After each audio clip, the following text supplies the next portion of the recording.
বিসমিল্লাহির রহমানির রহিম। ইন্নাল হামদালিল্লাহ ওয়াস সালাতু আলা মুহাম্মাদ ইবনে আব্দুল্লাহ, আম্মা বা'দ। সুপ্রিয় দর্শক মণ্ডলী, প্রায় সময় বিভিন্ন মানুষের তরফ থেকে ফোন আসে, আর যার মাধ্যমে দোয়ার দরখাস্ত করা হয় যে হুজুর, ঋণের বোঝা মাথায় নিয়ে ঘুরতেছি, যার কারণে বিভিন্ন পরেশানিতে আছি, মানসিক চাপ, ডিপ্রেশন তথা টেনশনে আসি। এমতো ব্যক্তিদের জন্য আজকে এই ওজিফা তথা বিশেষ একটি আমল রহিয়াছে। আমরা জানি যে ভারতবর্ষের বাদশাহ হুমায়ুনের পুত্র বাদশাহ আকবরের তরফ থেকে যখন দিনে ইলাহি নামের এক নতুন দিনের দাওয়া করা হয়েছিল, মহান আল্লাহ রাব্বুল আলামিনের তরফ থেকে তার প্রতিহত করার জন্য শেখ সৈয়দ আহমদ সরহিন্দি আলাইহির রাহমা, যাকে আমরা মুজাদ্দিদে আল-ফেসানি আলাইহির রাহমা নামে জানি, ওনাকে আল্লাহ রাব্বুল আলামিন খাড়া করিয়েছিলেন।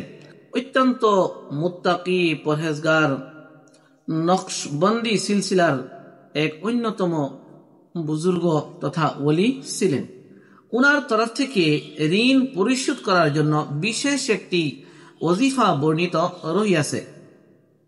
উনি বলেন, যদি কোনো মানুষ ঋণের কারণে অতখানি পরেশানির মধ্যে লিপ্ত হয়, দুশ্চিন্তা বা মানসিক চাপে থাকে, যে কোনো সময় মনে এমতো ধারণা আসে যে সে সুসাইড করে নিবে, বা কোনো ব্যক্তি বিশেষের তরফ থেকে যদি তার উপরে জুলুম অত্যাচার করা হয়, যার কারণে সে কোন মাঝে সময় ভাবে যে নিজেকে মেরে ফেলবে, বা যদি বাড়ির মধ্যে এমতো অবিবাহিত মেয়ে থাকে যাদের বিবাহর কোনো ব্যবস্থা দেখা যায় না, বা মেয়েরা যদি তালাক প্রাপ্ত হয়ে যায়, বা নিজের সন্তান যদি অবাধ্য হয়, অসৎ হয়, এমতো সকল সমস্যার জন্য বিশেষ একটি ওজিফা তথা আমল মুজাদ্দিদে আল-ফেসানি আলাইহির রাহমার তরফ থেকে বর্ণিত রহিয়াছে, যে আমলটি করে শত শত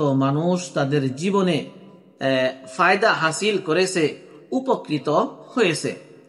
ওজিফাটি হলো যে প্রতিদিন ইশার নামাজের পরে সর্বপ্রথম 100 বার দুরুদ শরীফ পাঠ করতে হবে। আর দুরুদ শরীফটি হলো যে আল্লাহুম্মা সাল্লি আলা সাইয়্যিদিনা মুহাম্মদ, আল্লাহুম্মা সাল্লি আলা সাইয়্যিদিনা মুহাম্মদ। এই দুরুদ শরীফটি সর্বপ্রথম 100 বার পাঠ করতে হবে। তারপর 499 বার লা হাওলা ওয়ালা কুওয়াতা ইল্লা বিল্লাহ, লা হাওলা ওয়ালা কুওয়াতা ইল্লা বিল্লাহ পাঠ করার পর আর একবার পাঠ করতে হবে লা হাওলা ওয়ালা কুওয়াতা ইল্লা বিল্লাহিল আলিয়্যিল আযীম।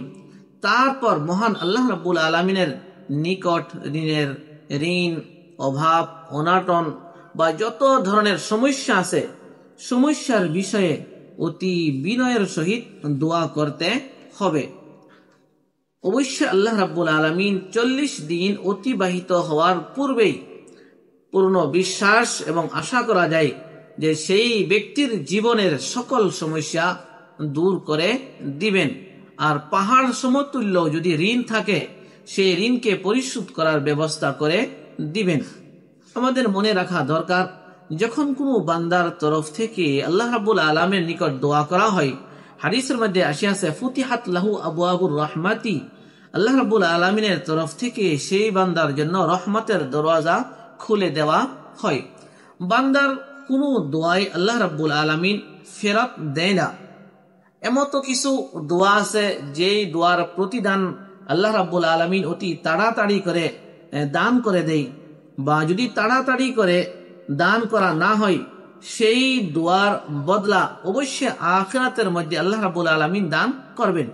এমতো যদি না হয়, ভবিষ্যতে সেই ব্যক্তির জীবনে যে বড় সমস্যা বা বালা মুসিবত আসার সম্ভাবনা আছে, সেই মুসিবতকে আল্লাহ রাব্বুল আলামিন এই দোয়ার বদৌলতে দূর করে দেন, এবং সেই মুসিবত থেকে আল্লাহ রাব্বুল আলামিন মুক্তি দান করেন।